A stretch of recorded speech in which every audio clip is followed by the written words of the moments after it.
And now, the survival show which once survived taking live fire from a Twinkie gun.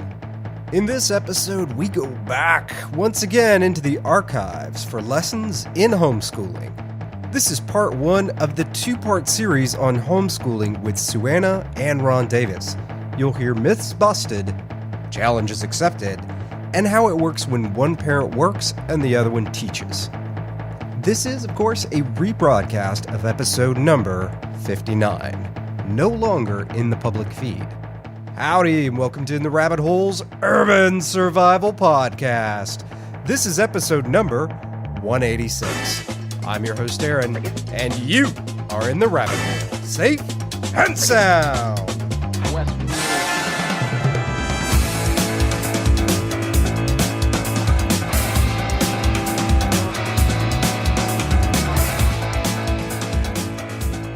We are here today with Ron Davis, once again, from EMS Newbie Podcast, and his better half is finally in the studio, Suanna.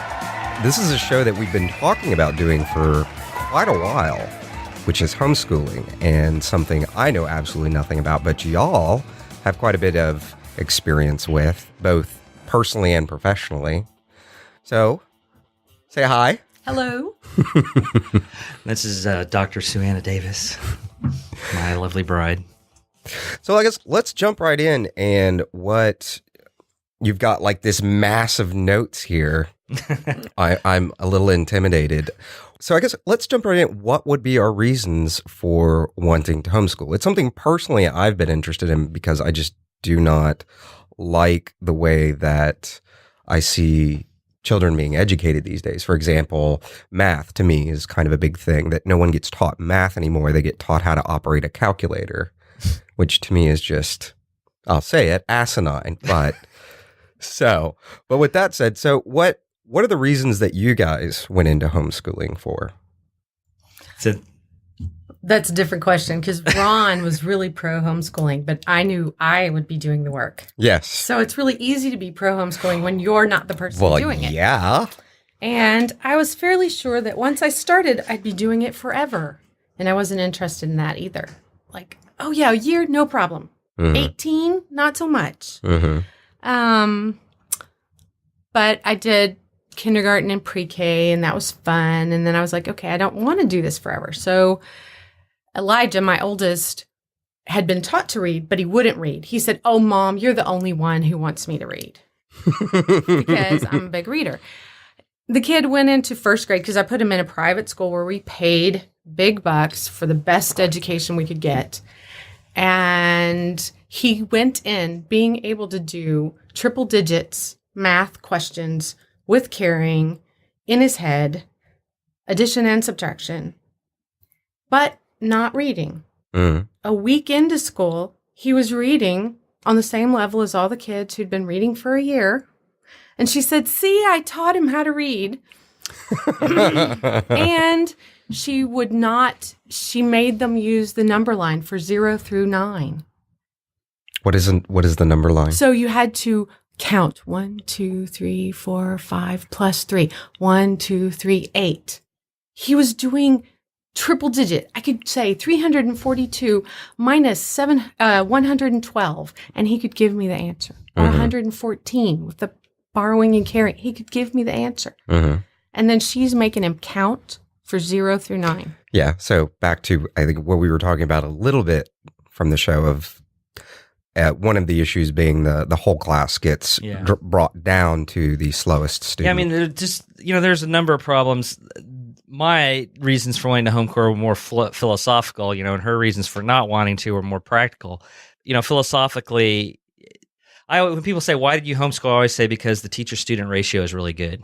Yeah. And, people look at schools, and that's the thing. They say, oh, what's the teacher-student ratio? It's only 30-1 or 25-1. I'm like, well, ours was 2-1. Mm-hmm.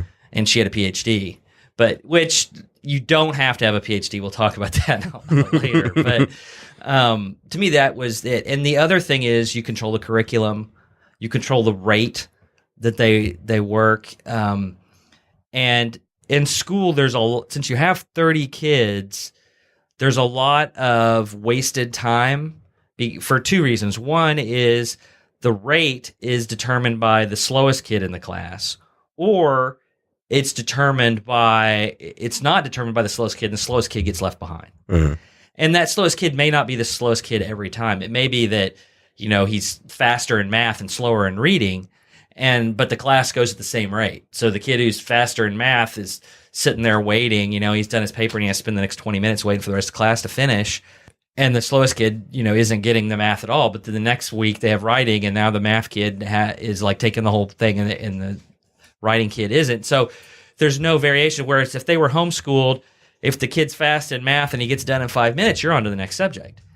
If it takes him half the day to do it, then you can take half a day and do it and make sure he gets it so that you don't leave him behind. So you control the rate of it. You control what gets taught. You just have a huge amount of control because it's just you and your kid. There's a small number. Well, depending on the size of your family, we have friends who have like 13 kids, and that's then it's that's a little our actual, higher, but that's still a good private school ratio. 13. That's still that's an expensive private school ratio. Yeah, and so it ends up being, there's those kind of advantages, and we know people who have kids with learning disabilities, and they do better because you can kind of tailor how you teach those kids. And there are IRBs in public school, but you have a class of 30 What's an kids. IRB? Oh, the individual instruction sheets where learning disabled kids have a separate way of learning. Mm-hmm. But when there's 30 kids in a class, sure, I can do that separate way of learning for 5 minutes. Yeah. That's it. I can give them 5 minutes of extra help.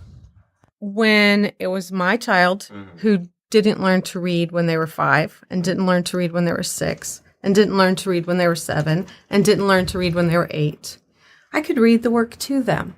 Mm-hmm. We could talk through the answers. I could say, what did I just tell you? What did you hear about this history? How did we do this science experiment? And he could answer me verbally with the information he'd learned, which means he had a really good memory development. He learned to do questions and answers. He learned to respond adequately and give details. Mm-hmm. And then when his brain was ready to learn to read at 8.5, he learned to read in a year. Mm-hmm. In a year, from 8.5 to 9.5, he went from no reading at all to 12th grade level reading. Mm-hmm.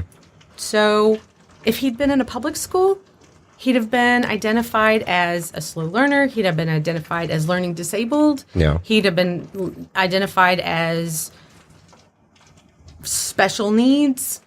And he was the kind of kid who, if you told him that, he'd take that label on and he would live it out. Mm-hmm. So I'm really glad I wasn't homeschooling. Yeah. I mean, I was homeschooling and not public schooling or private schooling even. And I think, especially these days, we've got so many kids, whether they are accurately or inaccurately diagnosed as ADD or not, speaking as somebody and being in a room with somebody else who's ADD. But if you're intelligent enough and have ADD, you then learn to fake your way through a lot of things, at least fake your way of paying attention to at least appease whoever the authority figure is. So it's like, well, I want to daydream, but I know how to look like I'm not daydreaming or screwing off. Right. And that's because you're not doing something you're having to sit there and wait for everybody else. I mean, you hear about those kids all the time that are like really smart and they don't apply themselves, or they don't, they're not really into it. And it's like, well, it's because you're teaching us the same thing you taught us last year and it's boring as heck. And we can't go and do something we think is interesting. Yeah. And that's kind of another thing. You control the curriculum. Mm-hmm. There is, and we can talk about a little, it depends on where you're at in the world and where you're at in the States, what you have to teach. And then there's how to teach particular subjects. But in the end, you control what you teach. And like as a prepper, and I know you guys are big on skills, you can make that part of the curriculum. If you think your kid needs to learn how to pick locks, you can teach your kid how to pick locks, Or, that is the one skill, and I have thought about that, and I've thought, at what point in their development would I be willing to teach them that? Yeah, when you don't want to be able to lock them up. Yes. Or lock something else up. You don't have anything you want locked away. Yeah. Exactly. Well, at that point, everything needs to be a combination lock. Yeah. Right. So there's whatever it is that you want to teach them, that skill, you can just make it part of the curriculum. Mm-hmm. Another thing is that like kids, they get into things. at different points in their life, they may suddenly get into dinosaurs and they just think dinosaurs are the greatest. And in a school, you may study dinosaurs and they may be enough to like get them interested in it, but now you've got to go on to chemistry or whatever, whatever's next on the curriculum. And boom. Well, one of the things you can do at homeschooling is say, okay, we're just going to stop and do dinosaurs. You're into dinosaurs. We'll study dinosaurs and we can apply chemistry to that, or biology or whatever. And we can just let you dig into it as far as you want to dig into it and put everything off for a while. You kind of control that and you can let the kid really dive into what they want. When they get bored with that, you can go back to the regular curriculum and pick up where you left off and go along. And since you're not taking, all that wasted time that's in a classroom education, you can now apply that. You can use that to let them explore the stuff they want to explore too. Yeah, a couple of points on that. Elijah went to a private school for first grade. And when his brother was talking about going to high school in 11th grade, public high school, his brother, Elijah, said, you don't want to. All you do is sit around and wait. Yeah. You do your work and then you sit there and you have to be quiet and you can't move and you can't wiggle and you can't, and 3/4 of your day is sitting there waiting for other people. Yeah. That's what he remembers from first grade. The one that's supposed to be fun and exciting. Kids are really, I'm in school. I'm in real school. Yeah. You sit and you wait. And he still thinks of that. That's how he thinks of public school.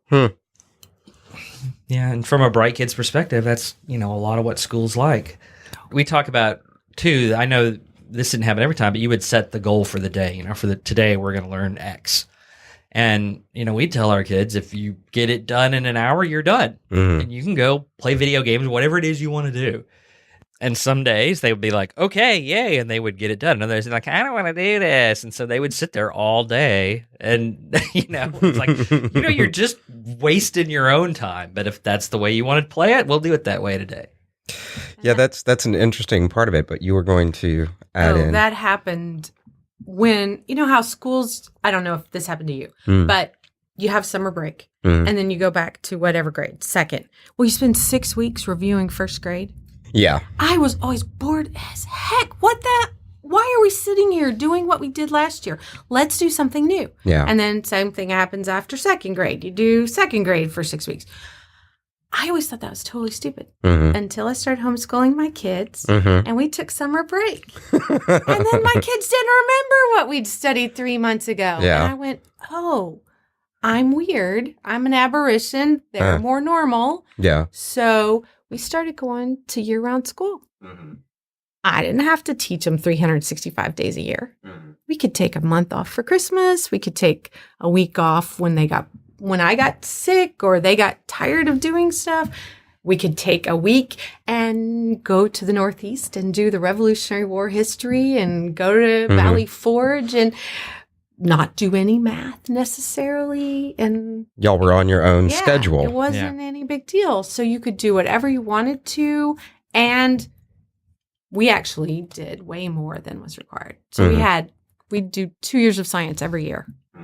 So from first grade for my younger son to sixth grade, or second grade to seventh for my older son, we did 2 years of science every year. Oh, wow. Because I'd pick one curriculum up, we'd get it done, we'd do the next one. Because they loved science. They thought that was fun. I loved science. It was fun.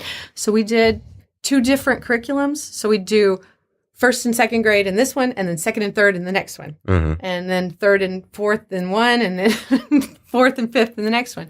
So they got tons more science than they'd have gotten anywhere else. And it worked. And that's with my child who didn't learn to read till he was 8.5. He was still doing 2 years of science because I was reading and we were doing the experiments, and you can do that. To take a sidetrack that'll get us into the how, can you talk about the curriculums? You just said, I got a curriculum in science for a grade. Because a lot of people are going to be like, well, I wouldn't know what to teach. And just tell a little how that works. Okay. Well, when you're new, you're like, oh my gosh, what do I do? Yes, I know. I had an education degree and I still didn't know what I was doing. Really? They don't teach you that. Yeah. They go, you're going to go to school. They'll give you your books. You teach out of those. There's a teacher plan. So as a teacher, you go and it's pretty much here. Just give this to the kids. Yes. And it depends on your school district. They pick the books. So you don't pick the books. But as a homeschooling mom, you pick the books, you pick the curriculum, you decide. So I went to a homeschool store and looked through books going, oh my goodness, I don't know what I'm going to do. And I went to a public teacher's school store, and I love their stuff. It's more expensive because it's created to be used for 30 kids. Yeah. But the artwork is better, and you get a lot more variation in levels of ability. So you can go get 3 or 4 different ones and take your kid through an entire year with 4 different levels and make sure they go from the lowest level to the highest level by the end. And that's one of the things I really like about homeschooling.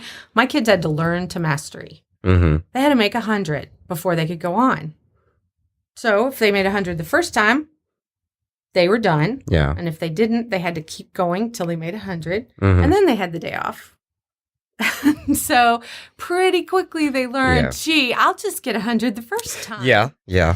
And so that's a big deal. So you go in and you don't know.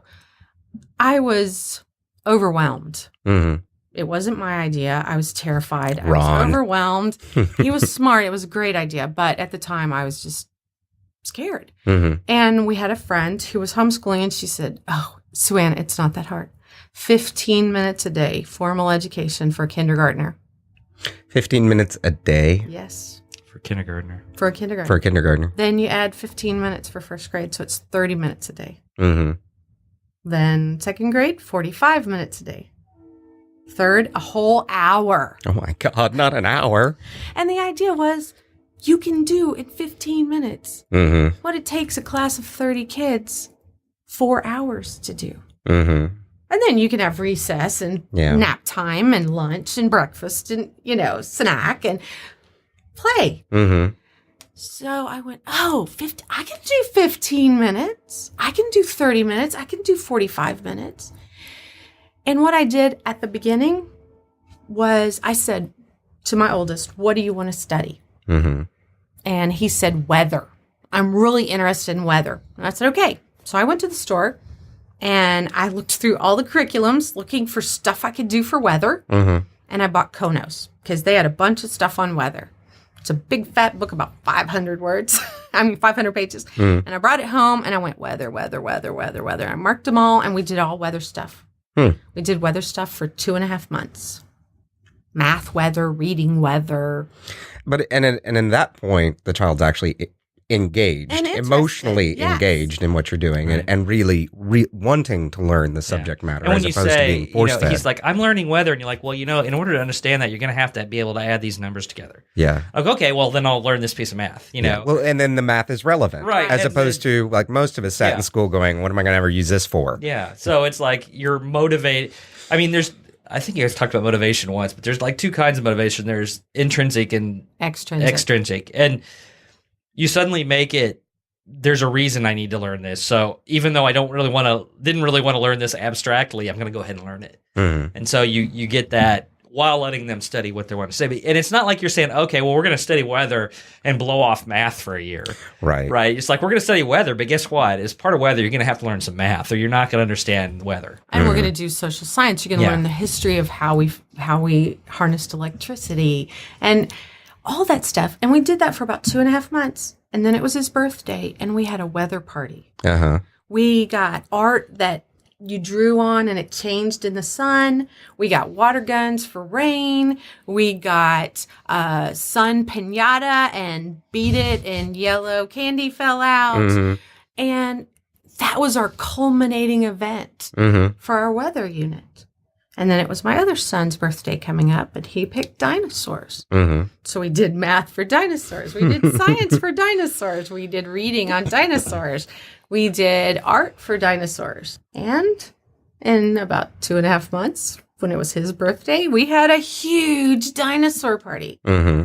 And we put little sprinkles that were shaped like bones on graham crackers with chocolate icing for dirt. Mm-hmm. And we did, paleontology s'mores or something. Mm-hmm. And we had birdseed in pans with puzzle pieces for dinosaur puzzles. Mm-hmm. And they would have to find all the puzzle pieces through the birdseed and then put the dinosaur puzzle together, Mm-hmm. which is a math thing. Mm-hmm. We did music. We learned a dinosaur song. We played games with dinosaurs.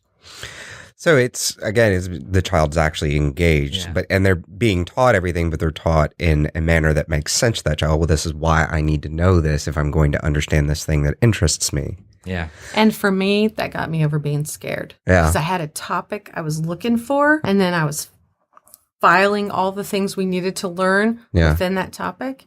That got me through the first 5 months, and then I just did regular stuff. So what kind of resources, you talked about going to the store for homeschooling, the store for public school. What kind of resources? Because I would imagine now that there's probably a pretty big online community and maybe even support system. I'm saying this and I don't actually know. I'm just making an assumption here. But I would imagine that now digitally there are a lot of resources and connected. And for all teachers. I mean, for my college classes, I go online and see what somebody did on Beowulf. So I don't have to recreate the paperwork. You know, oh, you have questions. Oh, I don't like that one, but I like this one and this one and this one.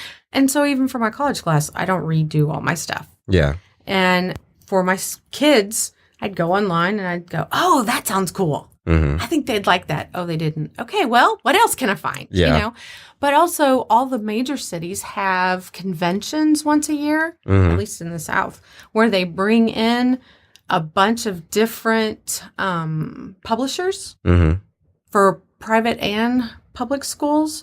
And there's used book sales from parents and homeschooling co-ops. Oh, neat. And so you can go in and you can talk to people who have taught with those books. You can talk to the publishers. You can look through. They give you, pieces as gifts so that they'll want you to buy theirs to finish that curriculum. And that's a really cool thing, especially when you're trying to figure out what curriculum you want to use. The first couple of years, except for the, what do you want to learn? That was easy. I could do that. But I'd buy way too much curriculum. Really? Because I didn't know. Yeah. I was like, okay, well, I want to do this. So that looks good and that looks good. And I ended up spending more money than I really should have because I'd end up with like 5 curriculums. Well, for us, that was okay because my kids would go through stuff really fast. So we'd do a Bacchus curriculum and we'd do the ASCII curriculum and then we'd do the Bob Jones and then we'd do the public school and then we'd do something else. And so we had lots of curriculum and we didn't use all of it, but we'd use quite a bit of it. And when I found one that did not work for my kids, my oldest son would not look at a book if it did not look good, if the design was not well done. So after one book of those where he just pitched a fit every time he looked at it, I was like, okay, good design, requirement, good art. It can be black and white, but it has to be good art. Yeah. And I learned. And he was more interested if the art was good. Yeah. And he wasn't going to look at it. Except under duress if it wasn't. My younger son was like, okay, whatever, I'll read this. You want me to read this? Okay, I'll read that. Yeah. But because of his brother, he got well-designed books. Yeah. So he has a better feeling for design than he would have on his own. But, and then there again, as doing with homeschooling, you're able to actually take the time to tailor what you've got and what you're presenting to the child. Yes. So that they are as engaged as they possibly could be versus being in a classroom with 30 other people or more these days. I think they're stuffing even more in classes these days. Some depend. And districts, where the child is just kind of, play along with the group or fall behind one or the other. And one of the things that she kind of mentioned there is, and you mentioned it being online, but there are communities of homeschoolers. They very much interact with one another. There are co-ops. I know that one of the things that people worry about is what happens when I hit the point where I don't know what I need to teach. I mentioned before that really what your kids need, probably all the way through elementary school, most people, especially anybody college educated, understands all that stuff. I mean, you understand reading, writing, and arithmetic. You could teach that. But when you get to, now it's time to teach them calculus, you may or may not understand that. Maybe they get to calculus and then you don't understand that. You have to figure out what to do. Well, a lot of communities have homeschooling co-ops. Well, you have the dad who can teach calculus for this family, so that's not their worry, but he can't teach how to write. No one in that family is can teach literature, whatever. So they come together and they actually have classes, and you send your kid and he takes calculus from that guy. And, you teach, English literature, whatever.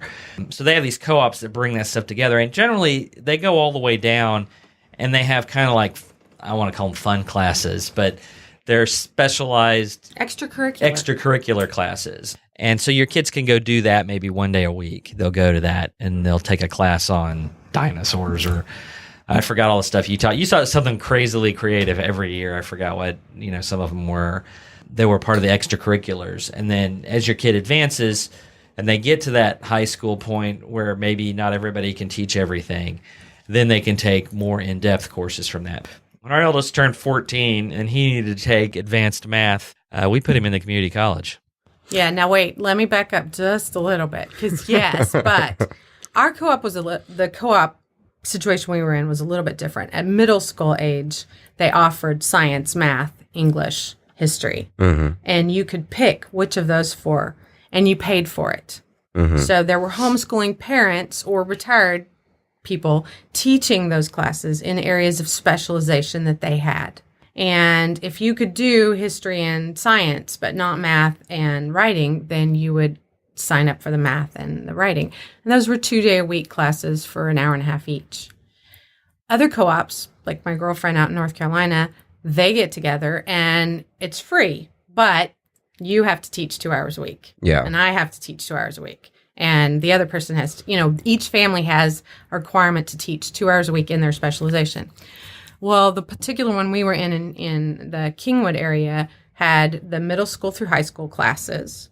And they had a Friday, Super Friday, extracurricular day. And that was when the homeschool moms could go to the grocery store without their children. Okay? They could go to the post office. They could sit down and read a book by themselves.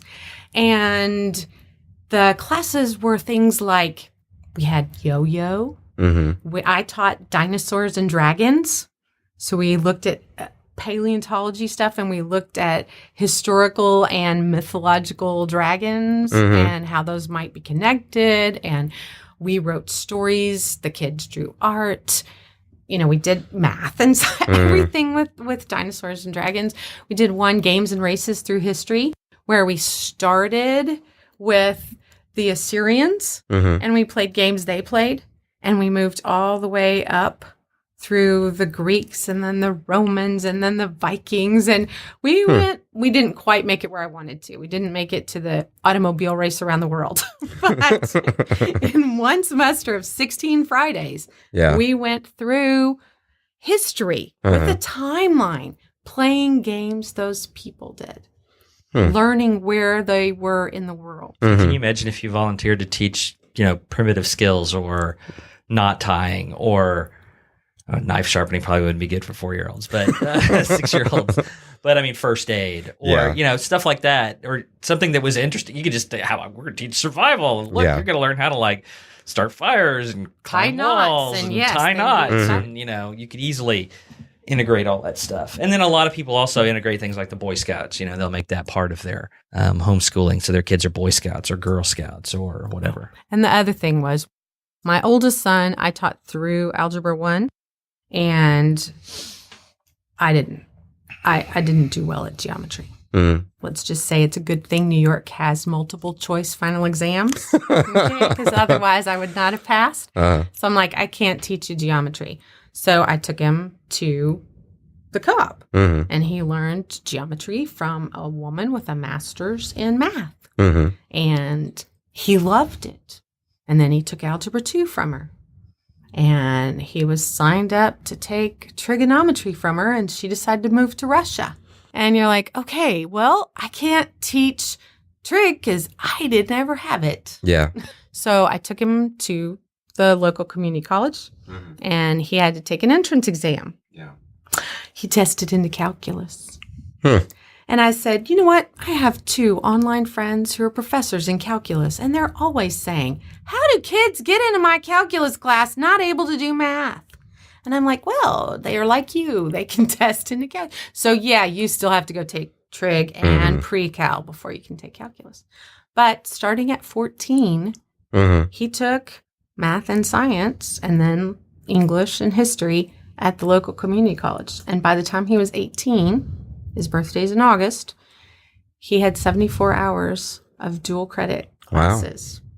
And in Texas, dual credit students pay half price at public schools. Really? Because we guarantee an education through high school. Uh-huh. And he wasn't 18 yet. So as long as I say, yeah, he's still in a 10th grader, 11th grader, 12th grader, he gets half price. Oh, that's neat. Yeah, and so, I mean, dual credit classes are something that, they didn't have that much. They didn't have that at all, if I remember right, when I was a teenager. But now... AP. Yeah, we had, AP. But now there's a lot more of that, and a lot more of, like, community colleges coming into high schools and teaching dual credit classes. So you can take calculus, and it'll count both as a college credit and as a high school credit. And so... it's not as unusual now to put your kid in, send him to a community college. I mean, they have special rules, like until you're 16, a parent has to be on campus. They don't have to be in the class, but they have to be on campus. You can go take pottery or something while your kid's taking calculus. Or go to the library for an hour or whatever. And I mean, in her case, she taught. So she was teaching at the community college, so she just scheduled the classes at the same time. After that, he could go on his own. So the dual credit thing isn't really, I mean, yes, our kid is extremely brilliant and all that, but it's not as unusual nowadays as it used to be to send your kid to school earlier. And, he took one class at 14 at the community college. And we were like, well, we don't know if this is going to work, but we'll send you and we'll, do that. And if it hadn't worked, we'd have found some other way to deal with it. That's just the way it is. I mean, you just adapt to whatever your problems are. So what about... let's get to the big scary one that I think a lot of people worry about. And before it was a reasonable consideration for me, not that I have kids yet, but I like to think ahead. So, but there is the social stigma of, oh, you were homeschooled, or, oh, your children, oh, you're one of those. But I mean, we have the same stigma as preppers. Yeah. So, but how did y'all deal with how did that enter your lives? I mean, what was that like when you told friends that weren't interested in homeschooling? How did that kind of play out? The worst was my parents. Yeah. Because they were so pro-education. When I was born, the first words my dad said were, go to college and finish before you get married. Yeah. Those were the first words of advice to his brand new baby daughter. So they were terrified that their baby daughter, who was brilliant, would ruin their grandbaby's lives. Even though you had a doctorate in education. Not in education, in English. But they were like, oh, you can't do that. You don't know what a kindergartner and a first grader and I said, Mama, really? Do you think I'm not smart enough to teach my kid to read? You love to read. You taught me to love to read. I love to read. I'm going to teach my kids to love to read. That's half the battle. And it was probably 4 years of, oh, you're going to ruin my babies, before they went, okay, this is working out well.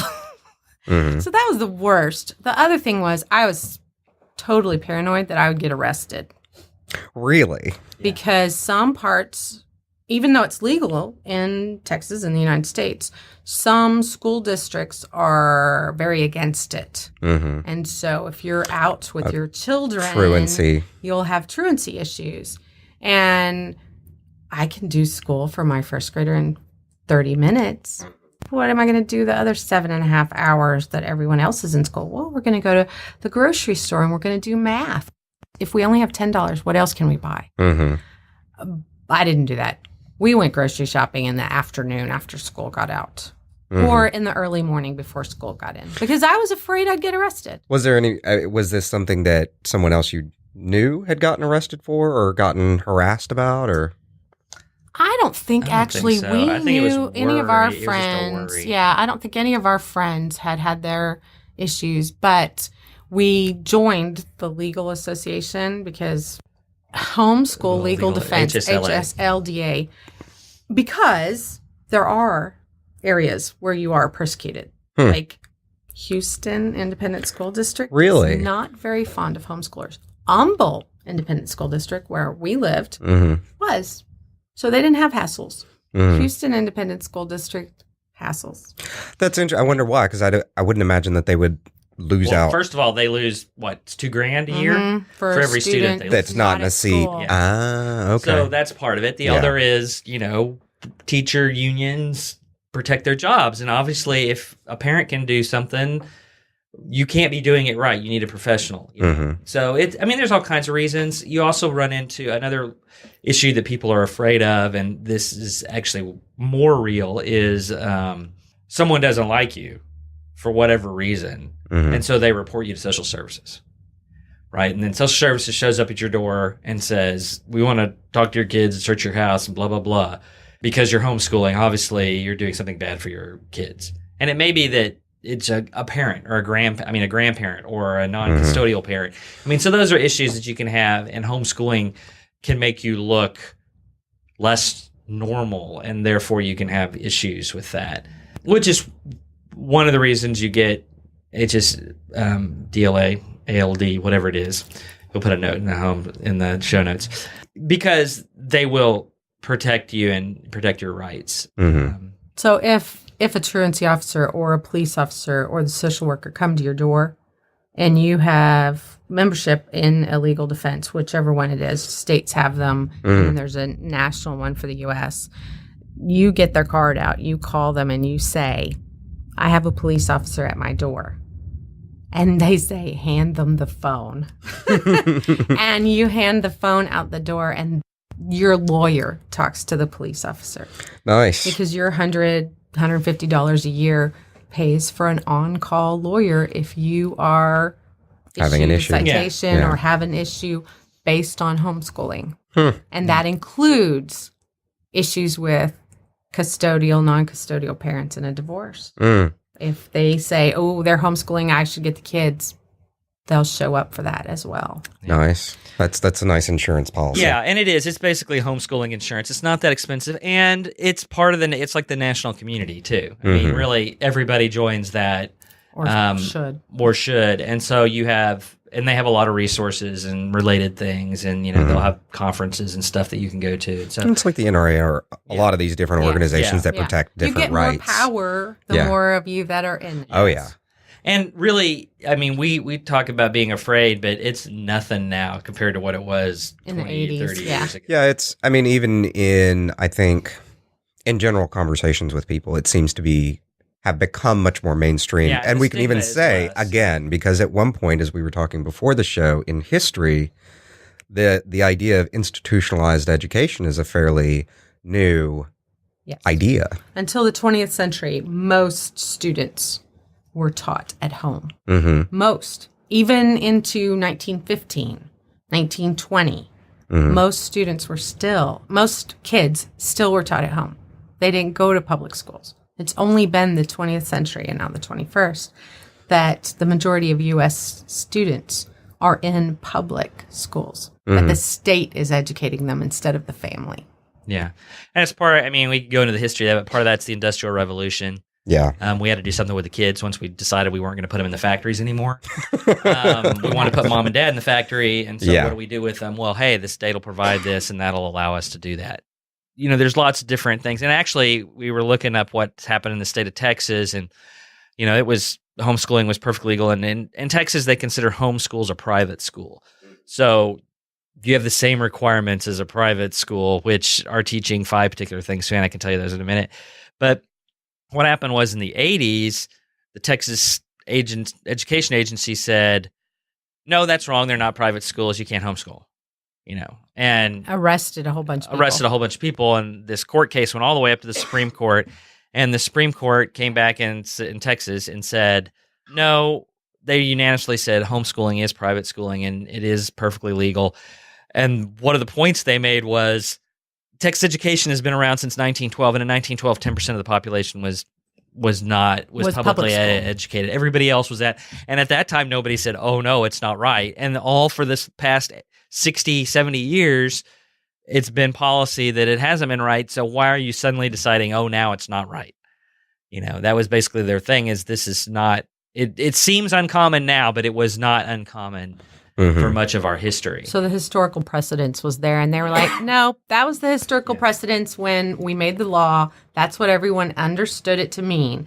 That's what it means until we change it. Yeah. We are not changing it. Yeah, if you want to change the law, change the law, but you can't suddenly decide that the way we've been doing it has been wrong and illegal, and now it's not. you just brought up Industrial Revolution, which raises and both parents being off to the factory instead of the parents and the kids being off to the factory. How does that work? How do you have, I mean, I think for a lot of families, it's almost impractical to not have two working parents, unless you have a parent that is one or two parents that are particularly successful that can afford to support the family or have decided on a lifestyle that is enough to be supported by. And I mean, we parent. have to say that in fact, that Suanna did not work full time when she was educating our children. So we made that choice. And he wasn't particularly successful the first 10 years. Well, probably. yeah, it got finances. to be easier financially later in my career. At first it was, well, if this is important, we need to do it. Mm-hmm. And I didn't think I could do it and work full time. Mm-hmm. And I said, okay, if we have to do this, then I won't work. Part of that was just gender expectations. Mm-hmm. You know, moms stay home, dads go to work. Mm-hmm. I mean, I know that's old fashioned. Relatively speaking, I would say actually in my family, that's not true. My grandmother worked outside the home. My great-grandmother worked outside the home. My great-great-grandmother worked outside the home. My mother was the first stay-at-home mom in 4 generations. Oh, wow. On both sides of her family. Mm-hmm. But the expectation of society is if one stays home, it's the mom. The traditional role is. And I that's not always. Plus, you were more qualified to teach than I was. That's true. But it's not always true that it's the mom who stays home or who does the education. And there are people who do work and homeschool. Mm-hmm. And they work outside the home and homeschool. That amazes me. Mm-hmm. Most of the ones I've talked to who have done a good job or what I think is a good job, they go to school, they go to work and their kid is home and safe for whatever reason. Either somebody else is there or an older sibling, or they just trust them at a younger age than the police would. And 12 is usually when the police would not bother a kid at home by themselves. Mm-hmm. And they come home after work, and that's when their school day starts. Okay. So they're doing their schooling when everybody else is doing their get ready for dinner, goof off, play. No, this is our school time. You play all day now. This is school. Mm-hmm. And that works. Yeah, and I guess it doesn't matter when you get it in as long as you get it in. Right. And I think it also varies depending on how old your children are. Like Suanna started working more when our kids were older. I mentioned that she went and taught at the community college when Elijah was going to school. Well, that meant she was working and like one of our kids was home, but that kid was 12, 13, and he wasn't home all day by himself. He was home while she was teaching. For 3 hours. Yeah, and some school, some jobs, you could have 2 parental jobs where one parent is home or one parent works from home, even though they have a second, they have a job, they're working. So the children are not completely on their own. I think you would have a very difficult time, 2 parents with a 40 or 60-hour a week job out of the house at the same time with small children. I just don't know that you can make that work. Yeah, that would be tricky. Which is part of the reason, that we have public education when it is and what it is. You could definitely have situations where you had different working schedules. I'm in EMS. You work 2 days a week. You just work 24 hours those days. If those days happen to coincide when your spouse was home, you could work that out. So there is a flexibility you could have if you both had or if you had jobs that were flexible like that. But having 2 careers that are the traditional 40 hours a week, those 8 hours a day during the day, those 5 days a week, you're going to have a tough time not putting your kids in a public school. Well, I think also telecommuting has become more and more popular. So that would ease up some schedules. You can kind of load balance and juggle your day, perhaps, with that as part of it a little bit better, especially when you're saying, 15 minutes for a 6-year-old or and when a you're 5-year-old. And also because the issue isn't so much do you have time to teach, it's do you have your children unsupervised? Yeah. And they're kind of 2 different issues. And so, your kids, you may be working 8-10 hours a day, even if you're at home. Yeah. Your kids aren't unsupervised, but that time you're spending, you're working. You're not spending it teaching your kids. So you can balance those 2 things. There's also the thing that sometimes homeschooling, at least in our situation is not necessarily a parent. Mm-hmm. It could be a grandparent. Yeah. It could be an aunt or uncle. So I have a colleague who homeschooled the neighbor kids. Mm-hmm. She homeschooled her kids. The neighbor saw that, said, I want to have homeschooling, but I can't do that because we can't afford that. And she said, I'll take your kids in and I'll homeschool them as long as I'm your agent. It's a private school. So it's still 1 to 4 instead of 1 to 14 or 1 to 30. Yeah. But it's not actually the parent. Yeah. And I know of at least 2 situations where that's true. One of them is a single mom in a inner city experience, and the homeschooler said, hey, let's help you. That's pretty cool. Yeah.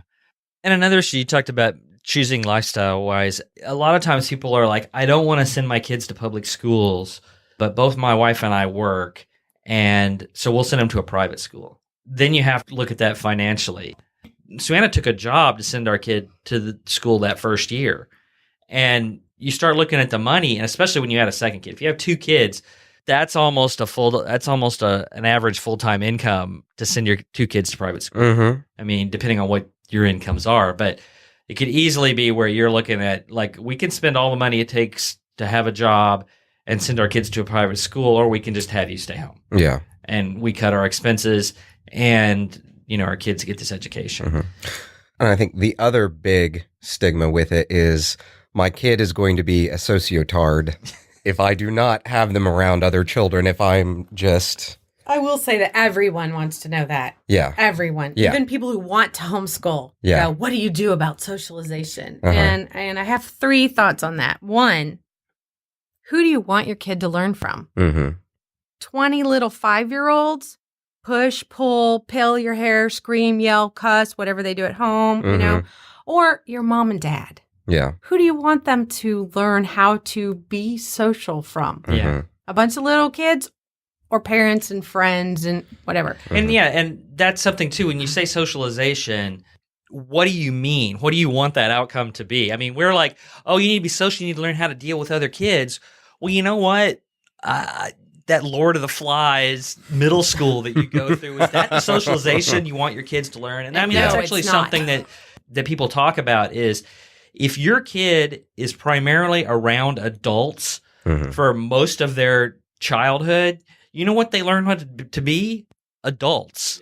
Yeah. If they're around kids their age, what they learn to do is deal with that peer group. And that then when they get out and they have to go into the real world, suddenly they have to learn how to be around adults. And that's actually a socialization that homeschool kids get that other kids don't have. I mean, how many people do you know that went all through high school and then they immediately went to college and they learned how to party at college, and then they graduated and bam, they're in a job.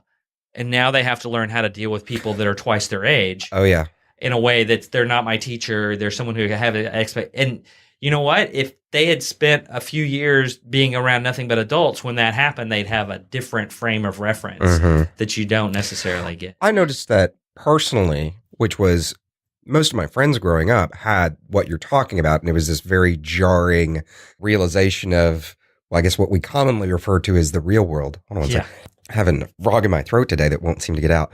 But whereas I grew up, you got out of school and you went to the family business. And so I spent the majority of my time around adults and around a business, which wasn't the most exciting childhood in the world, but there were things that realizations that most people have once they get out into the working world of how things work and the way the academic theory versus the real life theory of how things go on and what those nuances are.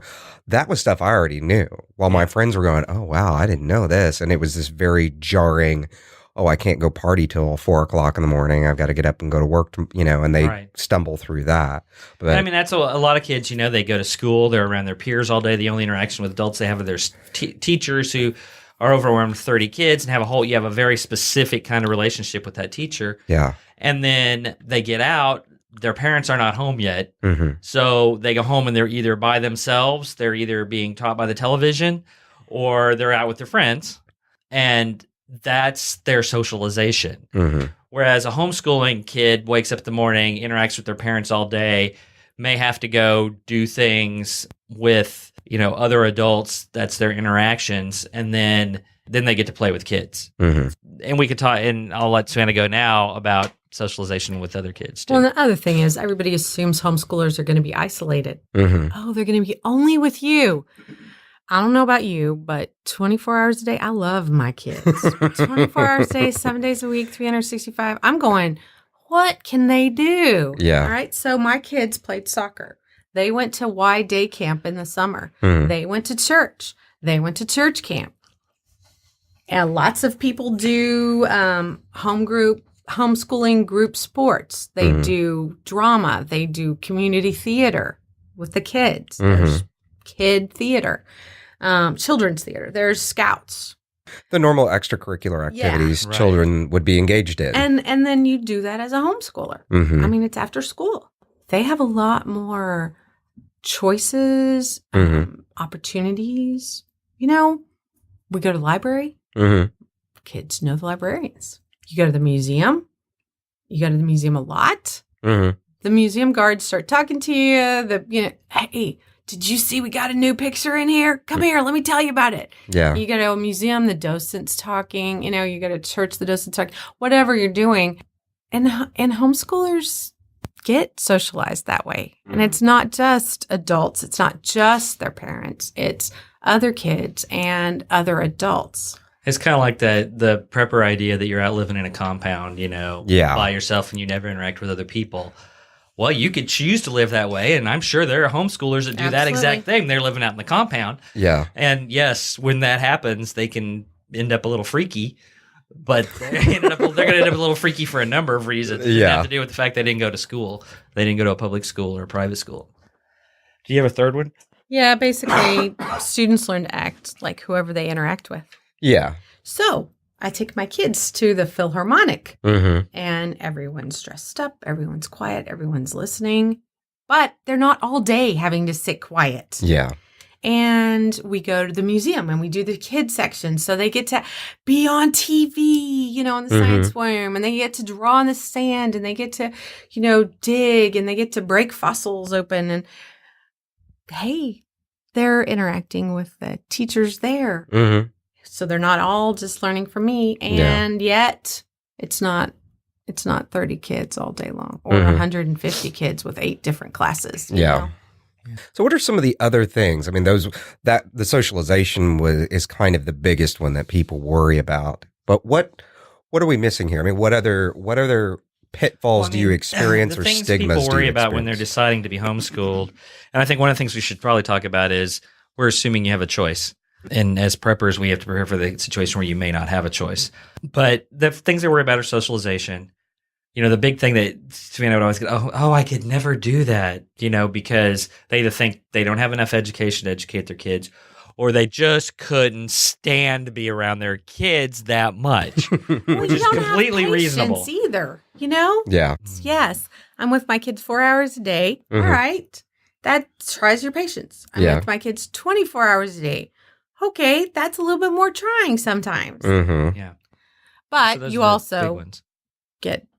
get more patience. The more you need, the more you have to come I up would with imagine you develop the skill of patience if you don't already Or have you it. develop the skill of making your kids not be crazy. It may be that you're spending 4 hours a day with your kids and you feel guilty that that's all the time you have to spend with them. So you let them do anything they want and they get crazy and then they drive you crazy. And then you're like, I want to do less. Well, if your kids are driving you crazy in 4 hours and then they drive you crazy for 8 hours, about hour 9, you're like, okay, you're going to stop driving me crazy. Mm-hmm. We're going to figure out what we need to do to get you to act like a normal human being and not like a hellion. Mm-hmm. I don't feel guilty anymore. Now I'm just going to, and I think that is real, that people do, in fact, interact with their kids different when they only interact with them for 4 hours a day than they interact with them when they're having to interact with them. I would imagine you're forced at that point to deal with the issue at hand. Maybe the fact that, you go to work all day and you come home when you're tired and you only have a few hours with your kids and you feel guilty that that's all you have. And so you're more permissive, or you just don't have the energy to handle it, or whatever, those issues get taken away when you flip things upside down, and now you're spending all day with them. And, if they get to be they're wanting to run around and be crazy, and because they've been sitting in whatever for 4 hours, your kids sit for 8 hours a day and they come home and suddenly they have a whole bunch of energy they need to burn off. Mm-hmm. Well, if you're an hour into school in the morning and your kids aren't sitting still and they're bouncing off the walls and they're not paying attention, you can go, okay, that's it. Go outside and run around this house 10 times. I mean, I think we literally had that was one of the things we would make our kids do is you can't sit still. I want you to go literally run around the house 5 times and come back in. Mm-hmm. And they would go outside and run around our little house 5 times, and they would come back in, and then they would be like, and they would sit still because they burned off some of that physical energy. And so there are just all those issues are different.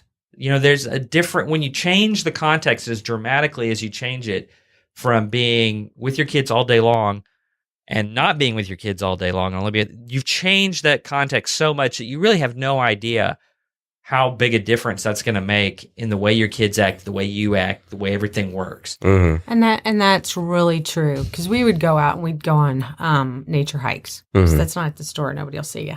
Okay, so we'd go out on nature hikes and we would do science. Let's count the trees. Mm-hmm. Which one of these can I eat? Yeah. Which one of these can you eat? Which one of these can you not touch without possibly having an allergic reaction? And just talk about whatever. What you know is what your kids will know. What you talk about is what your kids will talk about. I was so worried, because I know I'm not great at math, that my kids knew math. And then I went, oh, wait, we haven't done much with writing. Oops. Because writing was what my PhD was in. Yeah. Okay. But they got really good at that because they knew mom cared and mom was good at it. And I had the skills to teach that. Mm-hmm. But they also had a great background in math, because I knew I didn't have the skills in that. So we did puzzles, and we did games, and we did pattern recognition, and we did counting, and we did music. Anything that I heard, oh, this will help with math, we did. Mm-hmm. So in a sense, her weakness, she overcompensated for, and that, that took care of it. But because I know we've been going for a long time, and maybe we've completely intimidated you. And you're like, oh my gosh, maybe those Davis people can do that, but I can never do. Oh, she's like talking about all this crazy stuff, and birthday parties. And I don't know. I'm not going to do that. Whatever reason you've decided not to do it, there may be a situation, and we have to look at it from a prepper or survivalist point of view, where you don't have the choice. Yeah. What happens if the economy gets really bad and taxes aren't there and we don't pay our teachers and one day they all go on strike? You're like, oh, that could never happen. Well, it happened in Brazil. All the public school teachers went on strike for a year and a half.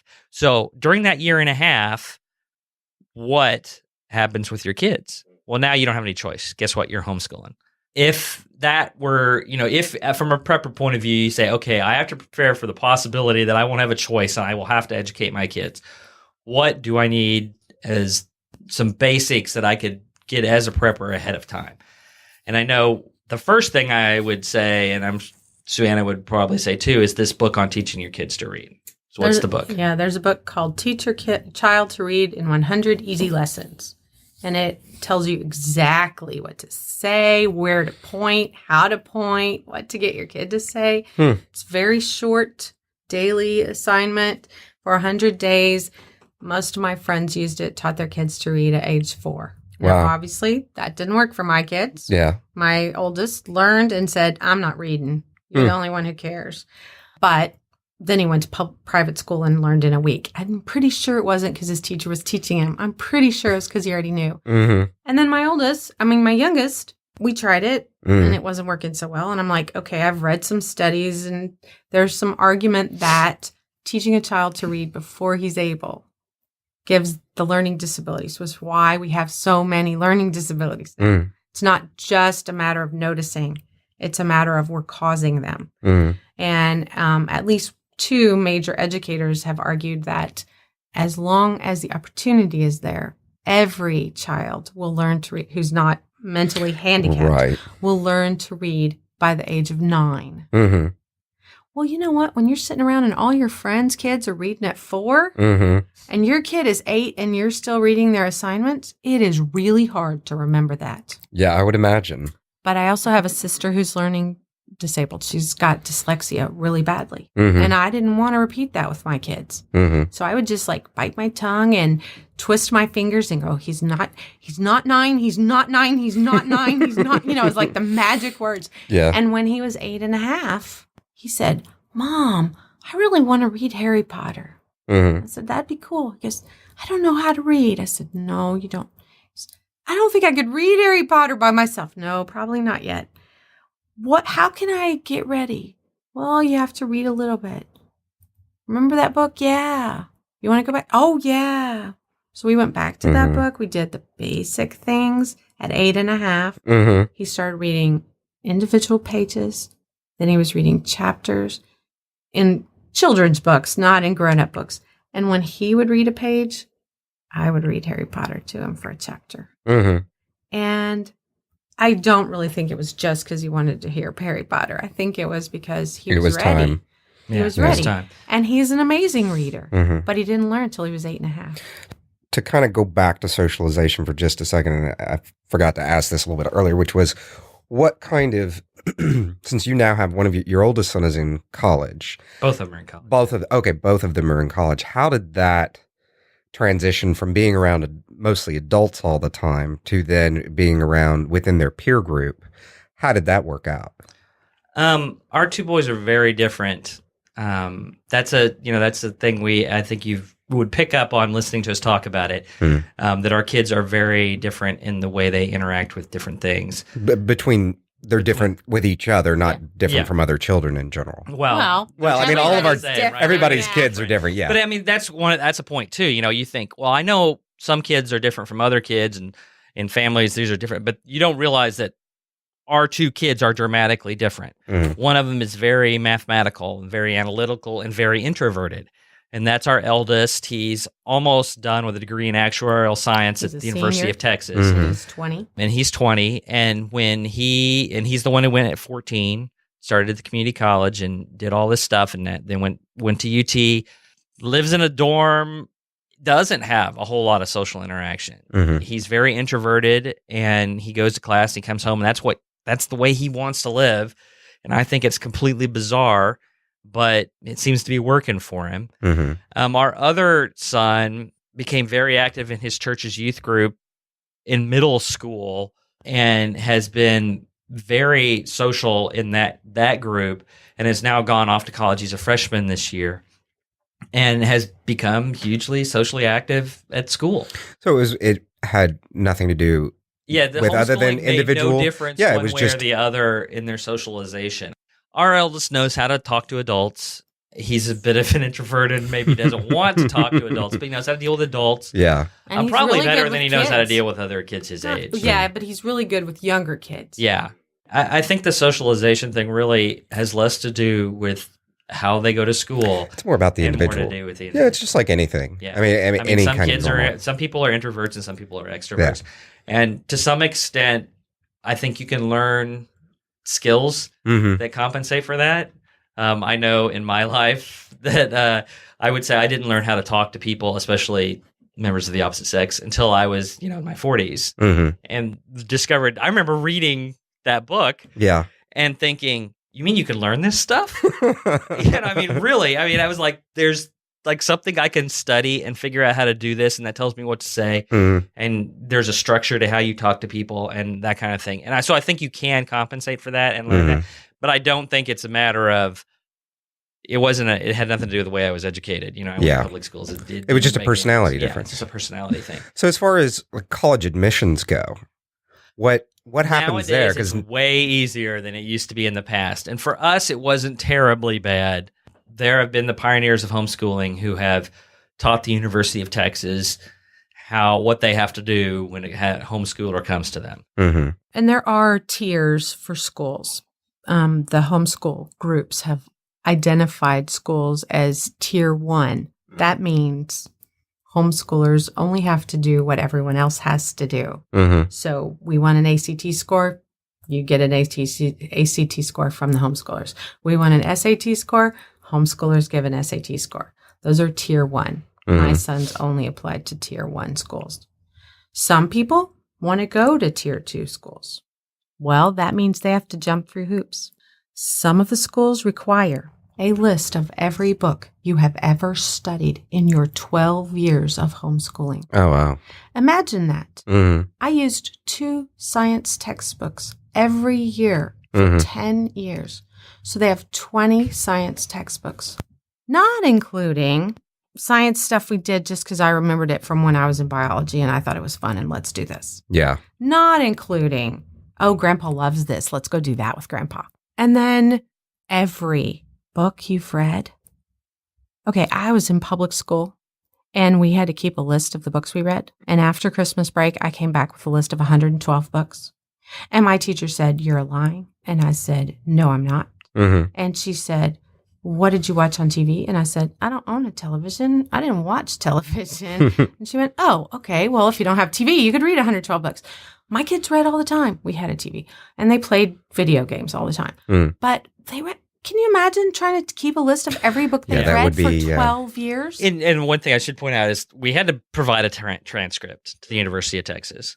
Well, she wrote down what they studied and gave them grades for it, which I think they got A's because she pointed, in most cases, because as she points out, she doesn't allow them to have anything less. Yeah. Right. You don't get to like, oh, I got through and now it's time to move on. It's like, look, you understand 70% of this. That's not good enough. Let's go back and do it again until you understand 100% of it. So anyway, they do ask for a transcript and you create one and you give it to them. Some schools ask for a portfolio, which is like it's examples of what you did, your philosophy of how it went, stuff you created, stuff you studied. And a reflection on that stuff. And so you can provide that. But like I said, the homeschools of pioneers have taught the schools what they need to know. And I think part of that too is homeschool students have gone into public schools at all different levels of schooling and excelled. And now schools understand that. When your kid comes in and you say he's been homeschooled, this is probably a kid who's going to excel. It doesn't mean he's going to walk in with no shoes and dirty feet. Yeah, and not understand anything because he wasn't really educated. But homeschoolers win the national spelling bees, and they win national science contests, and they win national this, national that. Here's a secret that I've learned recently. The reason certain schools have such exceptional students that graduate from them, like Harvard and Yale and all these top-tier schools, is because they only let exceptional students in the first place. It's the selection process in the beginning, not necessarily what happens in the middle, that makes them who they are in the end. And schools know that. I mean, those people, they know that now. They realize that, and they've learned that you can look at a homeschool student, and first of all, they're probably going to be better educated to start with, but they also have done the stuff that's going to make them excel. They've done science projects and written software and done whatever, exceptional things that you would see in an exceptional public school student, but they've done that as part of what they do. And so the stigma going into colleges is a lot less now. Some schools are more open to it than others. Some schools have different requirements, but in general, schools, your general colleges are looking at your SAT scores. They're looking at your transcripts. That's what they look at for everybody. They may have an entrance, whatever that they do. They look at all those things. They look at the same things with homeschoolers. So where does somebody begin? If after listening to us go on for the last hour, if somebody is now saying, this is what I want to do, where do they start? Where do they go? Where do they get resources? I'd start with the Homeschool Legal Defense Association because they have a list of what you have to teach in every state. Oh, wow. So like Texas is a very pro homeschooling state. Oh, I didn't know that. Homeschool friendly state. Yeah, it's very homeschool friendly. So, but that might change between the different states. Oh, no, absolutely. State to state, and that's why Homeschool Texas. Legal Defense Association has a website with every single state's requirements. What you have to do, how you get started, what's legal, if your kid is in public school, how you pull them out without getting arrested, how you do that legally, how you get around problems, what do you need to file? When do you need to file it? What does it need to say? Now, that's not in Texas, but in North Carolina, for instance, you have to file. You have to send paperwork to the school district. You have to test at the end of the year. You have to show 180 days within the school's time frame as well. You have to turn in assignments. HSDLA will tell you the legal requirements. And they will. They'll tell you the legal requirements. So that's where you start. Find out what your legal requirements are. Okay. And from there, I'm assuming they probably also have links to communities and all the resources. You can look up online, you know, homeschooling in your particular community. That's what I did. That's how I found homeschooling in Kingwood, Texas. Okay. I looked up homeschooling in Kingwood, Texas, and I found Super Friday. And I'm like, what the heck is that? And I looked on and I called them and they're like, oh, yeah, blah, blah, blah, blah, blah. And I was like, oh, 3 hours with no kids. Yes. Which ones do I have to sign? Yeah. And you know what? I ended up teaching there. So I didn't really end up with 3 hours with no kids. But it was fun stuff. And the kids enjoyed it. And I enjoyed it. And I got to meet other moms and talk about, what do you do when your kid does this? I went to conventions when I was brand new to hear what people said and see what books were available. And it, especially with the Chi idea, the community, you got to plan, but you don't have to do it all yourself. If you're not good at something, find somebody you know who's good at that and say, hey, can you teach my kid? Elijah's chemistry teacher was a chemist for Exxon. Wow. That's a pretty good chemistry teacher. In a sense, it's a lot like prepping, where you're like, I don't know how to do stuff. Yeah. Well, guess what? Somebody does. And if you form a community, that person can teach you something, and maybe you can teach them something, you know. I grow a garden, but I don't know the first thing about starting fires or whatever, you know. And it's the same kind of thing. It's just with what we would call our general education. And you need to think about what you want them to know. Yeah. What's important for you, for your kids. My kids, I wanted them to know a lot about American history. I wanted them to have a strong sense of history in the world. I wanted them to be able to read well and write well. I wanted them to be able to think and problem solve. So I'm going online. You know, what can I do for creative, you know, problem solving? Oh, well, here's a game that makes them think. Well, we could go on for hours and hours, but that's really great stuff. I mean, I think that even, at least for me, it gives you. Oh, you got one more thing. Well, I just wanted to, I wrote notes all over the place, but 5 reasons why you should homeschool. Self-reliance. You need to be able to do it. Yeah. Because do you really want the state or somebody else teaching your kids? What's the most important thing in your life? 2, no one will care more than you. No one will care about your kid. No teacher, no principal, nobody. 3, no one will be as motivated as you are to figure out what will work for your kids and be able to do it. 4, it helps kids who are way ahead or could be way ahead, so they're not bored. They don't get in trouble for discipline issues. And it helps kids who might be behind. They don't get labeled. You can go at their pace. They can catch up. So those are the 5 reasons. You can do it. You care. You can help your kids. Well, those are awesome reasons. I'm sold on it now. I'm ready to have some kids so I can go homeschool them. But with that, we're going to wrap up episode 59. Thank you so much, the Davises, for joining us today and educating us on homeschooling. Links, resources, and all kinds of other goodies can be found by visiting intherabbithole.com/E186.